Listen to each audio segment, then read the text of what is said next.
Vamos lá, irmãos. Gênesis, capítulo 3. Quem achou, diga amém. Amém. Não se ocupe em fazer nada agora, ligue seu pensamento em Deus e vamos juntos aprendendo a sua palavra. Diz assim o texto: mas a serpente, mais sagaz ou esperta que todos os animais selváticos que o Senhor Deus tinha feito, disse à mulher: é assim que Deus disse: não comereis de toda a árvore do jardim? E respondeu-lhe a mulher: do fruto das árvores do jardim podemos comer, mas do fruto da árvore que está no meio do jardim, disse Deus: dele não comereis, nem tocareis nele, para que não morrais. Então a serpente disse à mulher: é certo que não morrereis, porque Deus sabe que no dia em que dele comerdes, se vos abrirão os olhos, e como Deus sereis conhecedores do bem e do mal. Vendo a mulher que a árvore era boa para se comer, agradável aos seus olhos, e árvore desejável para dar entendimento, tomou-lhe do fruto e comeu, e deu também ao marido, e ele comeu. Abriram-se então os olhos de ambos, e percebendo que estavam nus, coceram folhas de figueira, e fizeram cintas para si. Quando ouviram a voz do Senhor Deus que andava no jardim pela viração do dia, esconderam-se da presença do Senhor Deus, o homem e sua mulher, por entre as árvores do jardim. E chamou o Senhor Deus ao homem e lhe perguntou: onde estás? E ele respondeu: ouvi a tua voz no jardim, e porque estava nu, tive medo e me escondi. E perguntou-lhe Deus: quem te fez saber que estavas nu? Comeste da árvore de que te ordenei que não comesse? Então disse o homem: a mulher que me deste por esposa, ela me deu da árvore e eu comi. Um instante de oração. Senhor Deus, que está a tua palavra, Senhor, fala comigo, fale com esta igreja neste culto de ensinamento, que todos que aqui estão saiam daqui com o entendimento aclarado, apercebido a tua palavra, Senhor. Abra nossa mente aqui hoje, para que o teu nome seja glorificado. Amém, Jesus. Pode se assentar, irmãos, desocupar as mãos, bater palmas para Jesus, dar glória a Deus a Ele, porque Ele é digno de toda a nossa adoração. Irmãos, logo quando nós abrimos a Bíblia de forma específica no livro do Gênesis, e principalmente no primeiro capítulo, nós vamos encontrar as primeiras palavras que nos dizem da seguinte forma: no princípio criou Deus o céu e a terra. Olhando para esta simples declaração, ou através desse versículo, se a gente for observar com uma visão minuciosa, nós vamos perceber que a abertura do livro do Gênesis, o capítulo 1 do livro do Gênesis, o versículo 1 do capítulo referido, vai ter duas declarações importantes.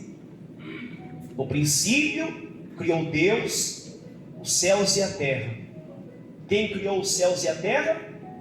Deus. Então, se Deus criou os céus e a terra, Ele existe.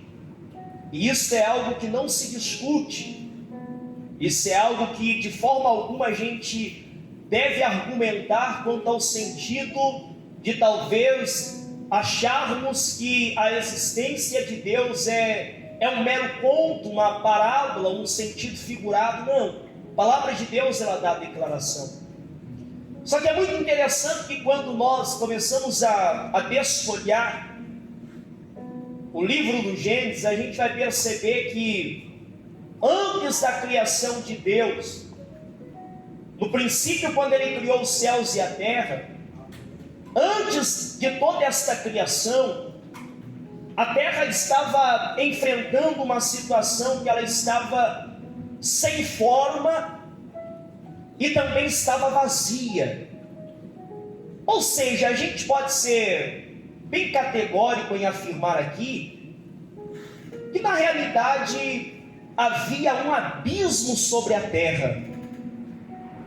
E aí Deus, como Ele existe, e como é um Deus que é bem organizado, como é um Deus que sabe trabalhar, sabe projetar, sabe arquitetar e também sabe construir, Ele começa a dar forma àquilo que a própria Escritura está revelando que não era nada. Ele passa a trabalhar de uma maneira, a construir algumas coisas. E quando a gente percebe na construção de Deus, nós vamos chegar à seguinte definição: que tudo que Deus ele fez de forma perfeita. Isso é indiscutível. Aleluia. Imagine, irmãos, um Deus que olha para a água assim, vê a água de tal forma assim, diz: vamos fazer separação entre água e terra. Um Deus que olha para um céu assim e diz: olha, eu vou fazer a separação entre o dia, a tarde e a noite. E agora, olhando para o tempo que nós estamos vivendo, a gente vê que as coisas de Deus é tudo muito bem organizado. Aleluia. Existe o período da noite para se descansar. Existe o dia para se trabalhar e conquistar o alimento. Aleluia. Então, como diz a palavra, Deus ele deu um tempo para todas as coisas, deu um propósito para todas as coisas. Só que quando Deus ele cria, quando Deus ele realiza a sua obra, fazendo a divisão de todas as coisas, criando árvores, várias espécies de árvores, criando animais, várias espécies de animais, criando de alguma maneira todos os tipos de coisas que hoje são existentes, Deus ele olha para tudo aquilo e de alguma maneira ele se incomoda no sentido de dizer o quê? Mas eu criei tudo isso para que propósito? Para que sentido que eu fiz tudo isso?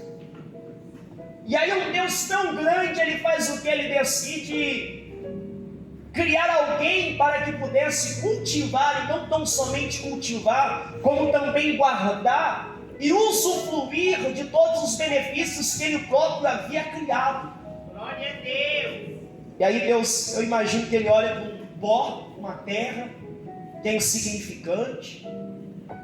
E eu disse aqui certa vez, quando Deus me deu a oportunidade de transmitir uma mensagem com o tema Tesouros em Vasos de Barro, que se tem algo que qualquer ser humano ele quer eliminar da vida é o pó. Imagina quem tem rinite, né? Qualquer pozinho, ou seja, o pó é terrível.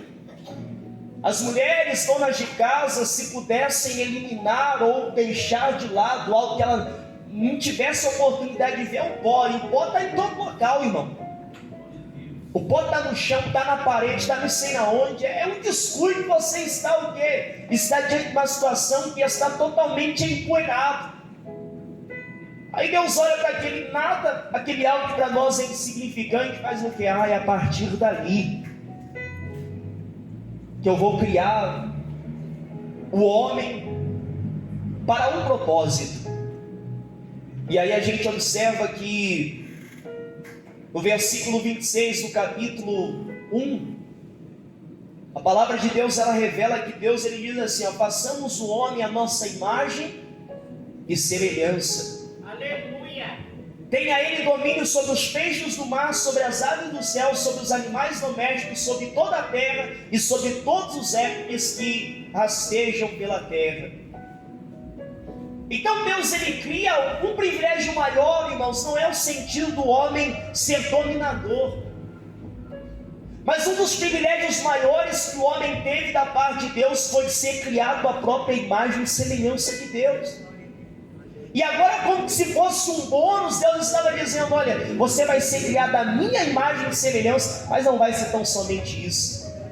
Eu vou dar a você a oportunidade de dominar o quê? Dominar tanto os peixes do mar, tanto as aves do céu, tanto sobre os animais domésticos, sobre toda a terra e sobre todos os entes que estejam pela terra. Privilégio glorioso. Glória a Deus. Só que a gente sabe, irmãos, isso não é de agora. O nosso Deus para o homem e para a mulher sempre ele impôs condições. E aí Deus faz tudo. Ele cria tudo, cria o homem. E aí vê que cada animal tem, vamos se dizer assim, o seu parceiro, a sua parceira, e vê quanto está meio solitário, quanto está meio inquieto, está meio quietão, meio ali na tranquilidade. E aí há quem diga, né, eu já ouvi isso, Deus está bem tranquilo, Deus vai arrumar um problema para o homem. Na realidade não, irmãos. Se fosse olhar, tem pessoas que usam desse jargão, arrumar um problema para o homem, dar uma mulher a ele. Não, pelo contrário. Às vezes a gente sabe que sim, existem, devido ao temperamento do homem, o homem ele tem o seu temperamento realmente explosivo. Isso é normal. Mas agora dizer que a mulher, quando Deus cria, Deus dá um problema para o homem, pelo contrário, irmãos. Pelo contrário. O homem que tem uma mulher realmente, a Bíblia Sagrada ela revela quanto ao sentido da própria mulher virtuosa. Glória a Deus. Ela tem o seu valor. Então Deus olha e diz: olha, está muito só, não é bom que ele fique sozinho. Eu vou criar para ele, colocar do lado dele alguém que vai ajudá-lo. E aí Adão ele cai num sono profundo. E Deus começa a dar forma à mulher. E quando Deus dá forma à mulher,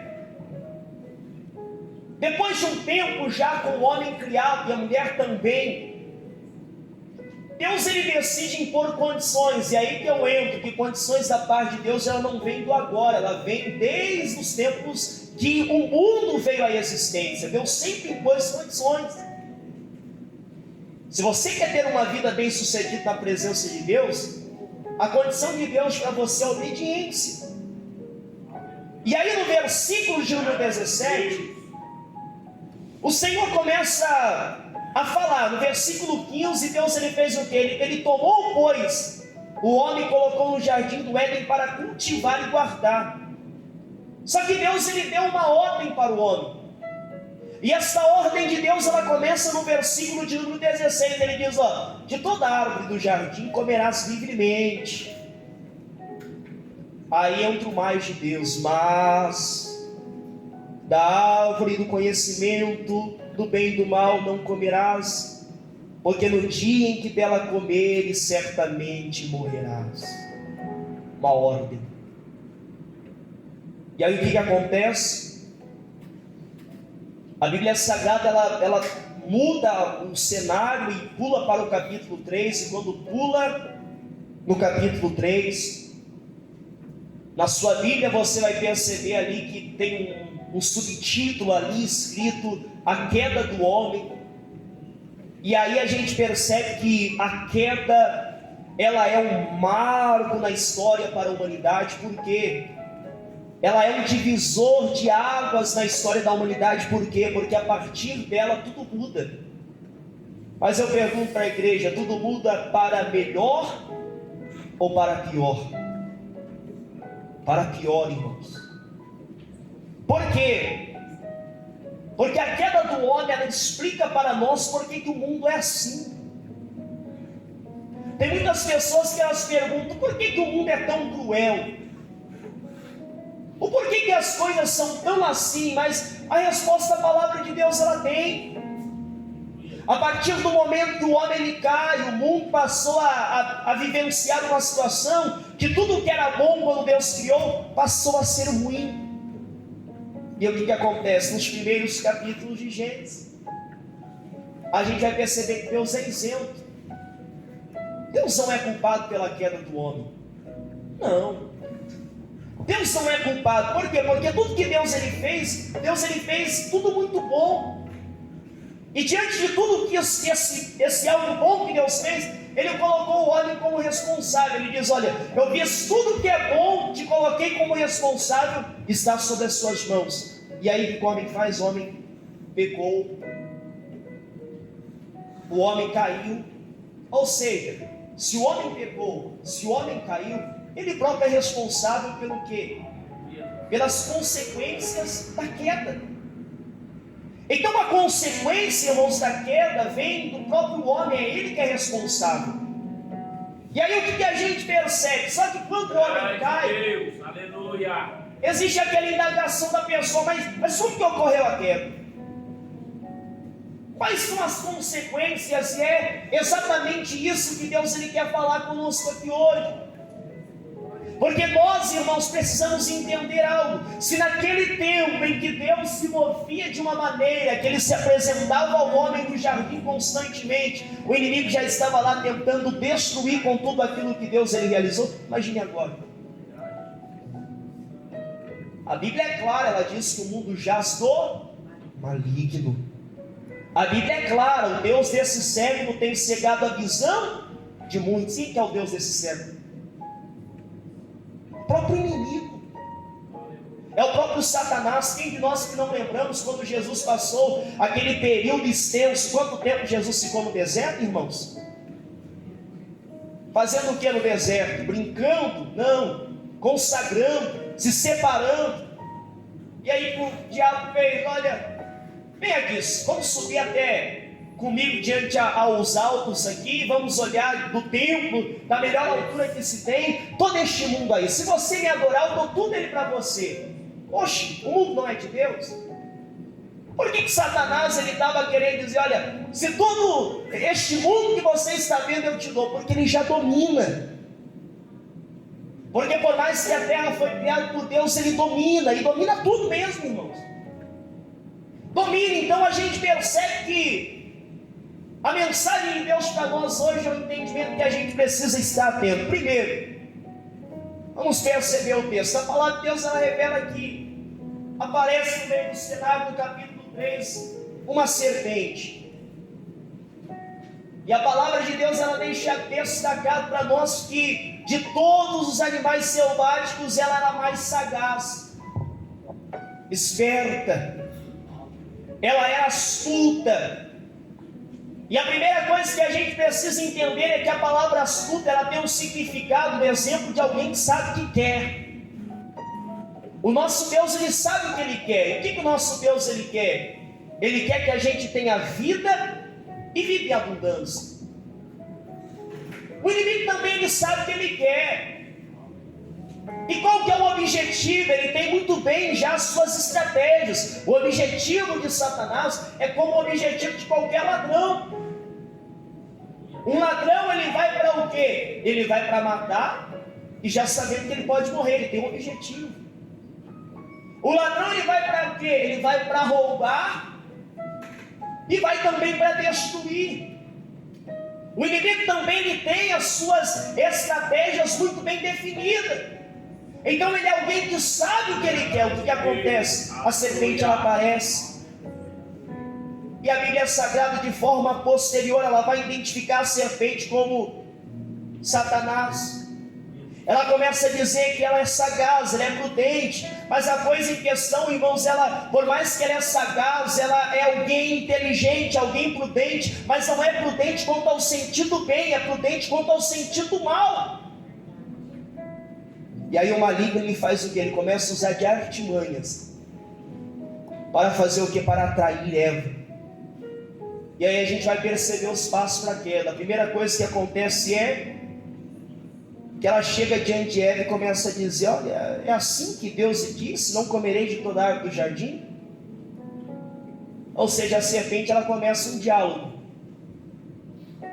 Começa a conversar com ela e já começa exagerando, deturpando a palavra de Deus, porque é isso que Satanás ele faz. E não, Satanás é estrategista. Às vezes nós queremos brincar, né? Como diz o ditado, cutucar o bicho com vara curta. Só que ele é muito mais inteligente que nós. Em que sentido? Ele esteve lá. Nós ainda não fomos, nós estamos caminhando para ir lá, ou seja, Ele sabe exatamente os passos para pegar a pessoa no ponto mais fraco. E eu quero ser ousado em dizer, o inimigo agora ele mudou a sua estratégia. Ele não tão somente pega as pessoas no ponto que ela diz ser fraca, ele tem pegado as pessoas no ponto que ela diz ser melhor. Por quê? Porque geralmente uma pessoa, é lógico na nossa mente, na área que a gente é mais fraco, que a gente mais faz, a gente vai se dedicar para melhorar. E na área que a gente diz que é mais forte, o que a gente vai fazer? A gente fica relaxado. A gente diz, não, nessa área, meu Deus do céu, capaz mesmo. Tu já viu aquela pessoa assim, trair minha esposa? Capaz, eu não, eu sou fiel realmente a minha esposa. Aí Satanás disse, vamos testar a tua fidelidade mesmo? Por quê? Porque a pessoa, por mais que é fiel, ela não se prepara diante de Deus para continuar mantendo uma fidelidade. E aí o inimigo olha e diz, tu é bom nessa área, eu vou fazer isso. Ele sabe como trabalhar, ele sabe como agir, ele sabe como realmente fazer e criar as estratégias. Aí ele chega e começa fazendo o quê? Ele procura insinuar o que na mente de Eva, irmãos, dúvidas a respeito de Deus e suas intenções. Aí ele começa a dizer, não comereis de toda a árvore. Olha a pergunta do diabo, irmãos. E aí a gente percebe que se Deus ele deu uma ordem, por que Eva tentou de alguma forma continuar a conversa? Irmãos, você sabe que o inimigo ele vem devagarzinho mesmo, você já está percebendo ele do teu lado. Por que você vai ficar dando brecha para ele? Por que você vai dando espaço para ele, para aumentar diálogo com você, irmãos? O inimigo não é para ter diálogo com ele. O diálogo do crente, do servo de Deus, é um diálogo frequente com Deus e não com o inimigo. O nosso diálogo com o inimigo é que ele esteja arrependido. E aí a gente percebe que quando ele diz assim, não comereis árvore, Eva teria que fazer o que? Ela devia ter afastado. Ela devia ter falado, não, sai daqui, Satanás, Deus já me disse, não é para fazer isso. E ela faz o quê? Mas ela não faz assim, ela se expôs. E aí já vem um alerta para nós, irmãos, que nós devemos se afastar de qualquer circunstância que nos tente a duvidar da palavra de Deus. Só que hoje é o contrário, infelizmente. Lembra aquelas pessoas que duvidam de tudo da palavra de Deus? Será que é tudo isso mesmo? O maior perigo do nosso século é isso, irmãos. Porque pessoas estão vendo dentro da Bíblia Sagrada, não faz isso, não realiza isso. E a pessoa fala o quê? Está com a Bíblia Sagrada assim na mão e diz, será mesmo? Se está escrito aqui, o porquê de alguma forma tentar dizer, será que está aqui mesmo? Por que duvidar se está aqui? Mas a palavra de Deus é inspiração de homens. Que inspiração de homens? Se fosse inspiração de homens, ela não tinha chegado à nossa acessibilidade até hoje. E aí o que acontece? Segundo passo. Eva chega assim, diácono Lorival, e fala, do fruto das árvores do jardim nós podemos comer. Mas o fruto que está no meio do jardim, disse Deus, dele não comereis, nem tocareis nele, para que não morrais. Mas agora eu pergunto, vamos ler o versículo 17 do capítulo 2. Olha o que está escrito, irmãos. Bem fácil, pega a sua Bíblia aí, vamos ter acesso. Vamos comparar o versículo de número 3 e o versículo de número 17. E eu quero ver o primeiro aqui que vai matar a charada. Vamos ver, irmãos. Preste atenção no que diz o texto. Eva faz o que? Eva quer corrigir a serpente. A serpente disse assim, está paralela, o versículo de número 3. Olha o que Eva diz. Mas o fruto da árvore que está no meio do jardim, disse Deus, dele não comereis, nem tocareis nele, para que não... E agora vê o versículo 17 do capítulo 2. Olha o que Deus disse, mas da árvore do conhecimento do bem e do mal não comereis, porque no dia em que dela comerdes, certamente morrer. Qual que é a diferença do versículo que Eva corrige a serpente, que é o versículo 3, para o versículo 17 do capítulo 2, que Deus fala? Tem tem algo aí, se os irmãos perceberem, vocês vão notar que está diferente o versículo 17 do versículo 3. Versículo 17 do capítulo 2 é Deus falando, e o capítulo 3, versículo de número 3, é Eva falando. Preste atenção no que está dizendo. Olha o que Eva diz: mas do fruto da árvore que está no meio do jardim, disse Deus, dele não comereis. Agora olha aqui, está escrito da mesma forma no versículo 17: mas a árvore do conhecimento do bem e do mal não comerás. Até aqui está tudo certo, sim ou não? Só que a parte do nem tocareis nele, aonde que Deus disse isso? Olha o versículo 17, aonde que Deus disse assim: não, você não pode tocar na árvore? Está escrito isso? Deus falando? Então o que Eva fez? Ela acrescentou. Então nisso, irmãos, prova o que para a gente? Preste atenção. Eva, ela começa de alguma maneira a corrigir a serpente. Ela fala que se comessem morreriam, mas também ela exagera ao afirmar que Deus proibiu eles de tocarem o fruto, o que não aconteceu. Isso está aqui dentro da Bíblia. Deus disse para ela: não vai comer. Mas Deus disse: não vai tocar? Então, o que a gente percebe?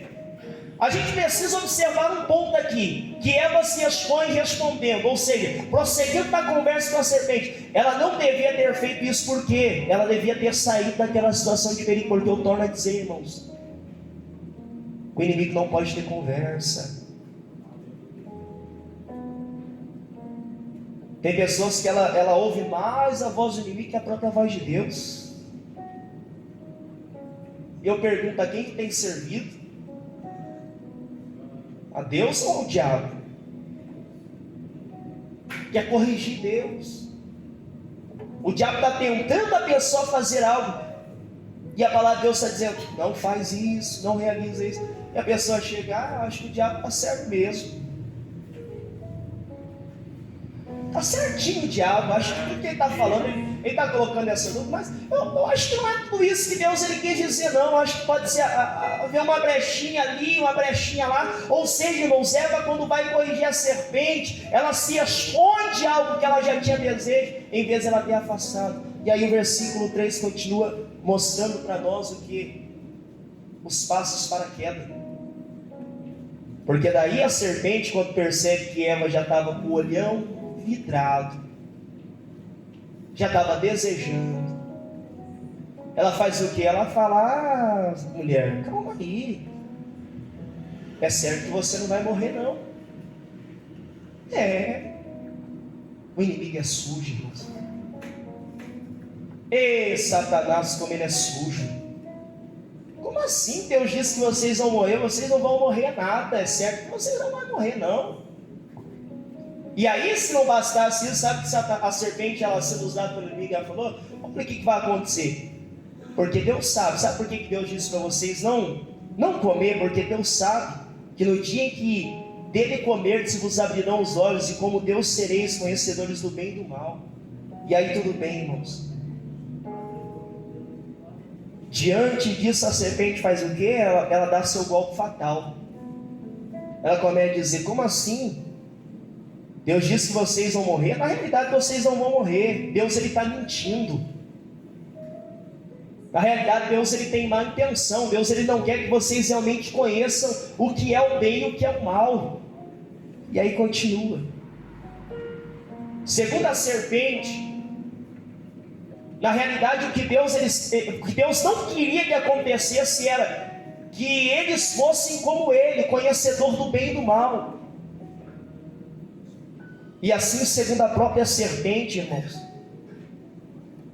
dá a entender que a serpente estava dizendo para Eva: olha, Deus não quer que os homens melhorem ou progridam. Então, segundo este raciocínio, a serpente estava querendo dizer para Eva que Deus é um impedimento para a vida verdadeira. E agora vamos ser coerentes. Preste atenção em algo. Essa ideia, ela tem permanecido até pelos séculos que a gente está vivenciando. Continua nos nossos dias. A serpente está continuando a iludir o que? A iludir homens e mulheres, dizendo que eles não precisam de Deus para viver e melhorar. Pelo contrário, sem Deus eles podem viver melhor, sem Deus eles podem caminhar melhor. É a mesma conversa fiada. Só que aí, o ponto que destacou a curiosidade em Eva quebrar o mandamento divino foi quando a serpente disse para ela: quando vocês comerdes, vocês vão ser como Deus, conhecedores do bem e do mal. E aí, pela palavra de Deus, irmãos, a gente vai entender que o contexto nos sugere o que quanto ao sentido do bem e do mal? Sugere a independência humana. Ou seja, a serpente estava dizendo para Eva que uma vez que eles comessem do fruto do conhecimento do bem e do mal, que muitos dizem ser a maçã. Pelo amor de Deus, hein, irmãos? Muitos dizem ser não sei o que, não sei o que. A Bíblia não diz isso, ela diz fruto do conhecimento do bem e do mal. É heresia, uma fundamentação bíblica. E aí o que acontece? O texto está sugerindo para nós que o conhecer o bem e o mal é o mesmo que ser independente. Ou seja, uma pessoa independente, ela não vai depender de ninguém. Isso é muito comum no meio das famílias, quando os filhos começam a criar asas e começam a crescer no patamar, ele fala: agora eu sou independente do meu pai, eu não dependo dele mais para nada. E assim é o que o texto está sugerindo. Ou seja, o homem determinaria o que é o bem e o mal, e não Deus. E assim seria o quê? Ele seria como Deus, ou como deuses. E o mesmo permanece até hoje. Os seres humanos querem dirigir as suas vidas e querem ser deuses. Só que agora, irmãos, os passos da tentação em si, a gente vai perceber, e é aqui que eu quero entrar e pedir para a igreja que preste bastante atenção. A resposta do casal, que é, irmãos, algo que deve causar em nós um alerta, porque primeiro, é interessante a gente observar que a gente tem aqui os seguintes verbos: ver, tomar, comer e dar. E a primeira coisa que a gente vai perceber é que Eva, ela viu que a árvore era boa para comer, parecia gostosa, agradável aos olhos, era bonita, desejável para dar entendimento, para conhecer por si o bem e o mal. Só que como a palavra de Deus ela destaca para nós, e eu gostaria muito que a igreja agora pudesse prestar atenção, e se pudesse pegar a Bíblia e abrir comigo, na primeira epístola universal de João, no capítulo 2, versículo 16, para entender esse sentido de ver, irmãos, que a gente tem que tomar muito cuidado, porque a palavra de Deus, ela destaca isso como algo que não é pertencente a um servo de Deus, não é pertencente. Primeira epístola universal de João, no capítulo 2, e no versículo 16, lá perto de Apocalipse. Louvado seja Deus. Diácono Lorival já achou? Consegue ler, Diácono Lorival? Tem dificuldade devido à visão? Vamos observar, irmãos, este texto. Se não conseguir, a gente pede para outro, não tem problema.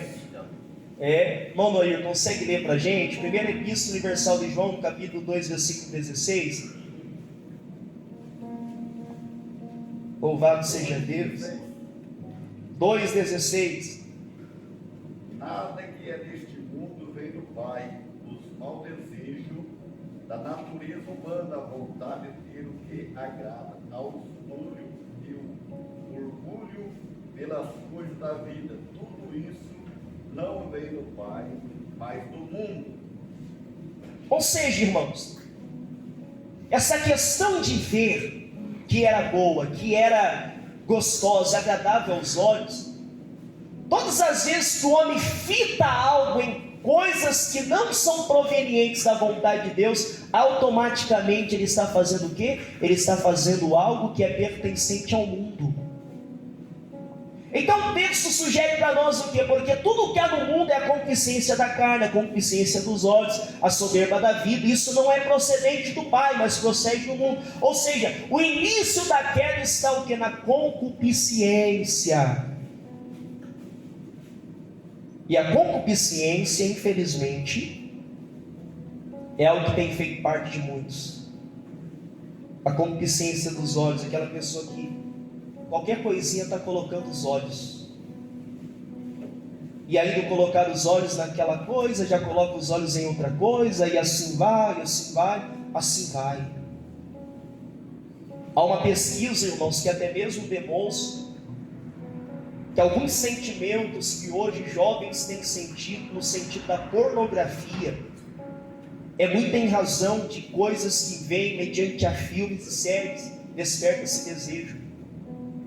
Observe uma atriz ali, talvez com roupas indecentes, e aí desperta, coloca o olho ali, daqui a pouco sente curiosidade, vai fazer o quê? Vai lá e digita lá o nome da pessoa. E aí de lá vai indo, vai achando outras fotos, até que a pesquisa comprova que essa pessoa chega onde? Ela chega num site de pornografia, e do site de pornografia vai para a masturbação, da masturbação vai atingindo outros desejos, tudo em razão da concupiscência. A concupiscência da carne é uma pessoa que entende que a sua vida é baseada quanto ao sentido que eu e você somos templo do Espírito Santo. Aí a pessoa, a mulher principalmente, ela olha para aquele sentido assim: parece que eu não estou tão atraente, eu preciso arrumar um jeito de eu me tornar mais atraente. Aí começa, aí olha para algo, começa, e veste uma roupa agarrada aqui, e coloca uma roupa agarrada ali, e já daqui a pouco já está mostrando perna, está mostrando não sei o quê. Por quê? Porque isso, irmãos, são coisas que a palavra de Deus está revelando. E a soberba do quê? A concupiscência dos olhos, a concupiscência da própria carne, a soberba da própria vida, ela vai fazendo com que a pessoa, ela vai se envolvendo em algo, que ao mesmo tempo que ela se envolve em algo, ela está achando que isso é proveniente de Deus. Isso está longe de Deus na realidade. Queda, irmãos, ela revela para nós que o início da queda está na concupiscência, ou seja, o desejo despertado. Só que aí, os irmãos não precisam se colocar de pé, mas eu vou ler aqui o que está escrito em Tiago, no capítulo 1, versículo 13 e 14. Diz assim: ninguém ao ser tentado diga, sou tentado por Deus. Resposta para alguns aí: por que Deus permitiu ser tentado? Olha a resposta: porque Deus, ele não pode ser tentado pelo mal, e ele mesmo a ninguém tenta. Ao contrário, se você está com desejos, cada um é tentado pela sua própria cobiça, quando esta o atrai e seduz.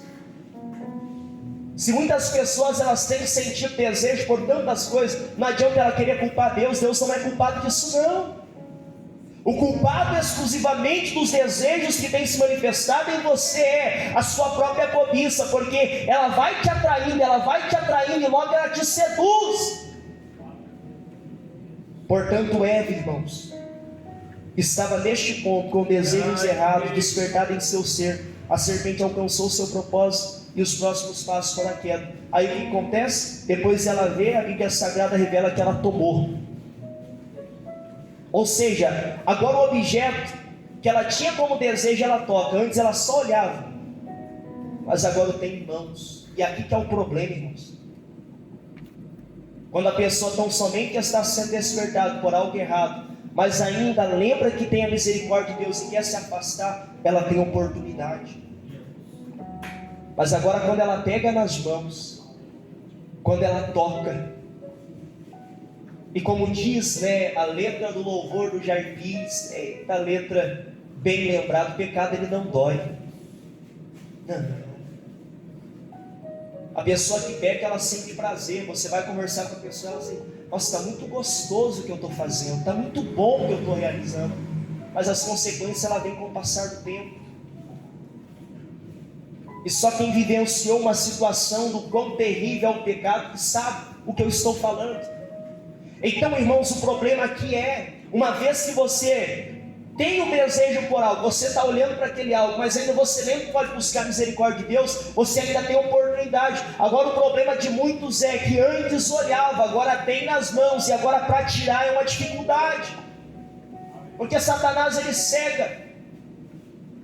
Ele faz a pessoa se sentir numa zona de conforto. Nossa, está muito bom, está muito gostoso o que eu estou vivendo. Porque ele é enganoso, ele engana, ele não é como Deus que quer abrir a visão. Satanás, pelo contrário, ele quer cegar. Porque se ele conseguir cegar uma pessoa aí, acabou. Aí a pessoa pode estar vendo que está errado, mas ela não consegue enxergar. Ela não consegue ver que ela está errada, porque agora ela tocou o objeto do seu desejo. Antes ela só olhava, mas agora ela tem na mão. Só que continua. Agora com o negócio na mão, aquilo que ela desejava na mão, como que ela não vai querer sentir prazer? A Bíblia revela que ela tomou, ou seja, agora ela toca o objeto do seu desejo. Antes ela só olhava, mas agora tem mãos. E o que ela faz? Ela comeu. Porque é impossível uma pessoa que antes olhava e agora tem na mão não querer desfrutar. É impossível, irmãos. Como que você vai ter algo nas suas mãos agora e você não vai desfrutar daquilo que você está nas mãos? É impossível. Ou seja, aqui Eva faz o quê? Ela quebrou de forma definida o que Deus tinha falado em Gênesis 2,17. Ou seja, aqui foi a consumação terrível da queda. Só que o problema maior é que Satanás é sujo e ele é terrível. Ele não quer derrubar a pessoa sozinho. Ei, irmãos, o inimigo é terrível. Agora Eva comeu, desfrutou e parece que está tudo muito bom. Só que o que acontece? Ela faz o quê? Ela olha para Adão e fala: Adão, vem cá. Não quero participar desse banquete sozinho. Vamos se alimentar junto? Ela faz o que? Olha o que está nas minhas mãos aqui. Toma. Deu para Adão aquilo que ela tomou nas mãos e comeu. E faz o que? E Eva leva consigo Adão, que voluntariamente pega com ela. Ou seja, Adão teve toda a oportunidade de forma voluntária fazer o que? Dizer não. Deus disse que não, mas de forma voluntária ele fez o que? Ele pecou com ela. Porque a pior coisa que tem, irmãos, é uma pessoa que já tem algo nas mãos. É incrível que Satanás ele sabe muito bem trabalhar, que ele vai levar a pessoa justamente em alguém que já está com a mente embaraçada. Aí ele leva até a pessoa chega: olha o que está na minha mão. Nossa, eu desejava tanto isso.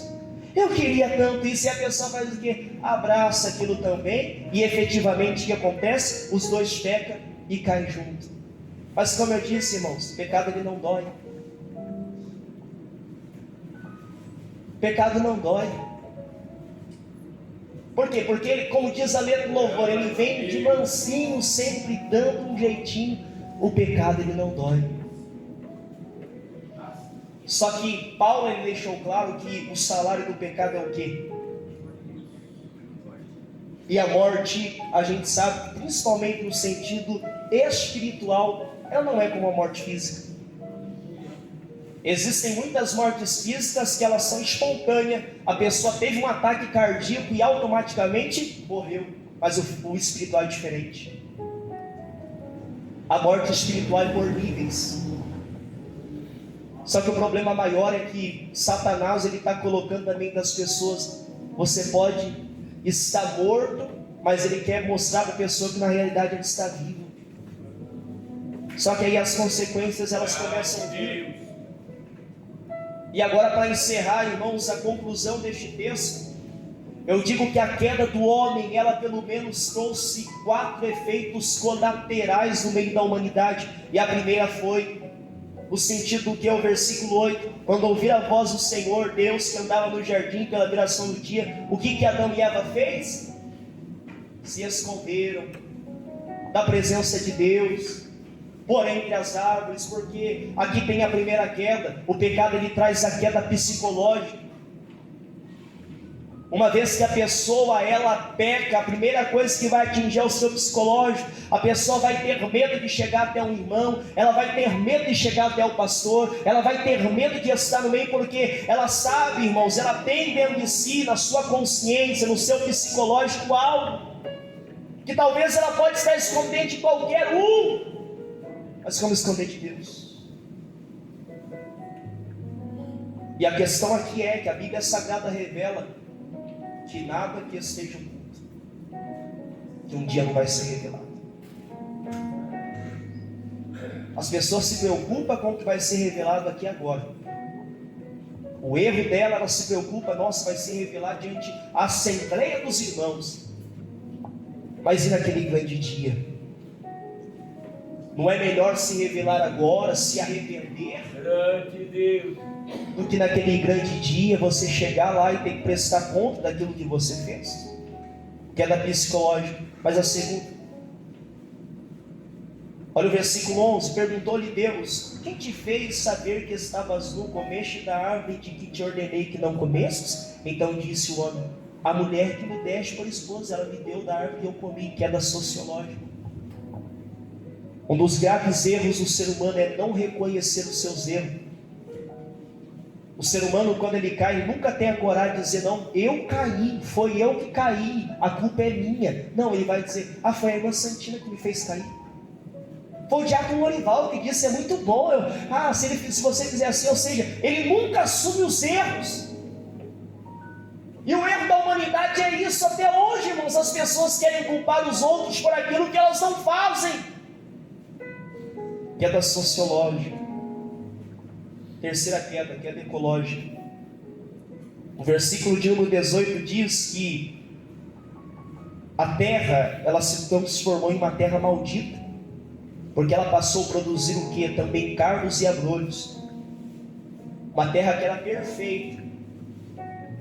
Então tudo o que acontece hoje, terremotos, maremotos e tantas outras coisas, é tudo consequência da queda do homem, queda ecológica.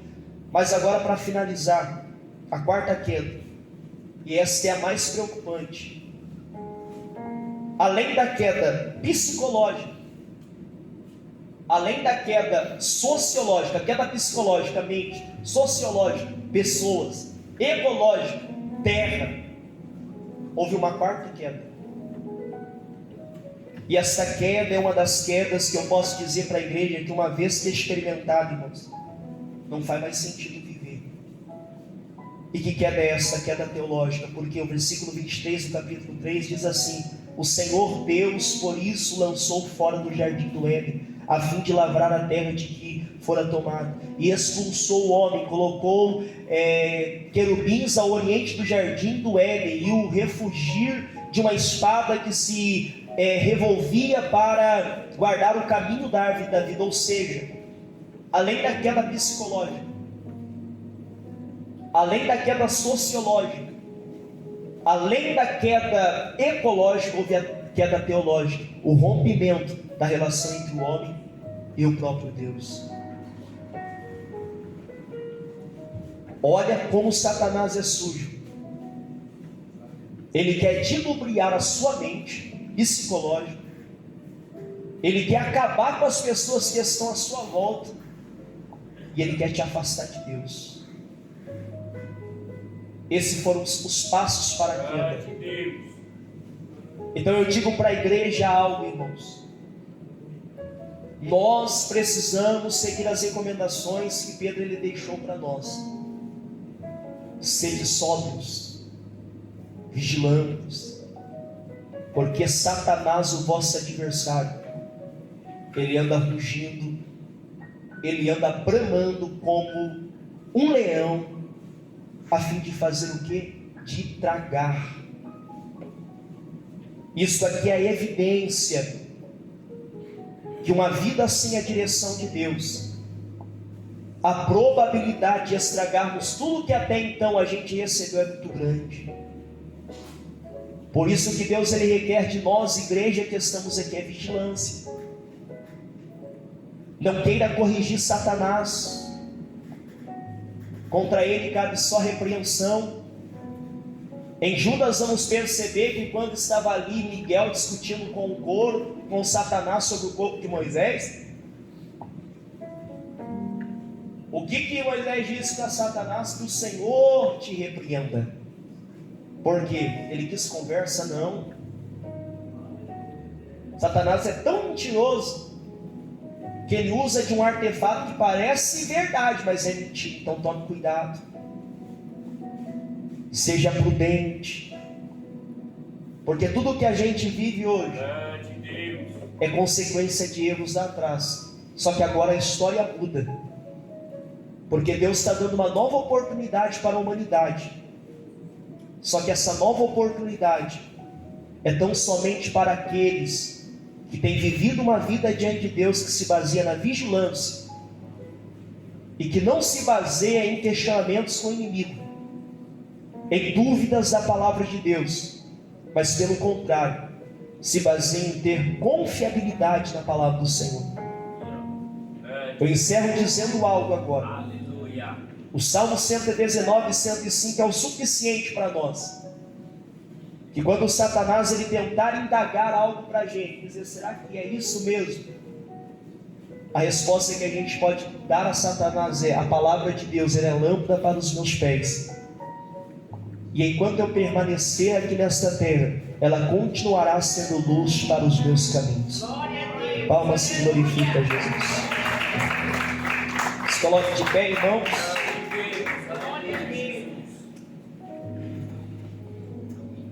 Precisamos se atentar.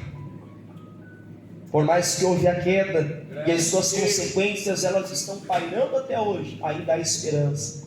Aleluia. E a esperança é ir aos pés de Jesus.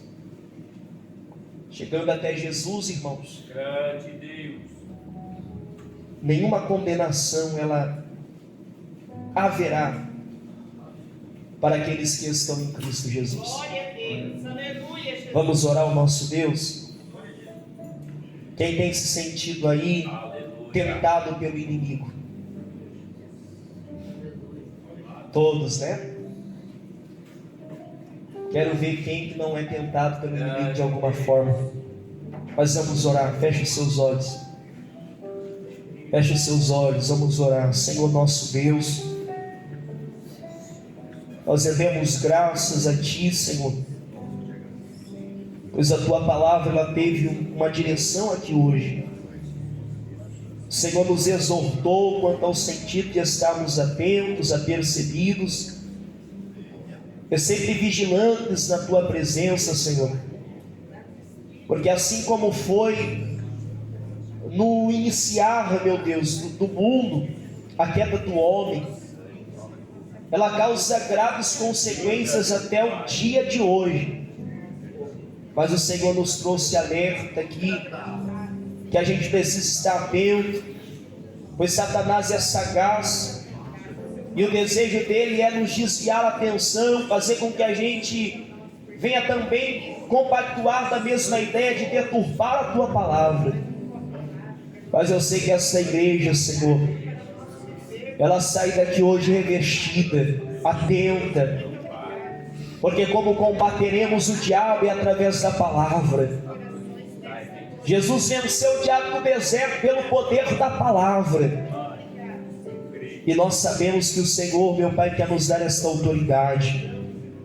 Ajude esta igreja, ajude a mim também, para que tenhamos esta capacidade de nos revestir da armadura de Deus, para combatermos as setas do inimigo. Ajude a cada irmão que aqui está, cada irmã. Sustenta os obreiros e obreiras, meu Pai, para estarem alertas e não darem espaço para o inimigo. Porque sendo assim o Teu nome é de ser glorificado, e nós conseguiremos atingir o objetivo primordial e principal da Tua santa e bendita presença. É a oração que nós fazemos e certos da vitória e Te agradecemos.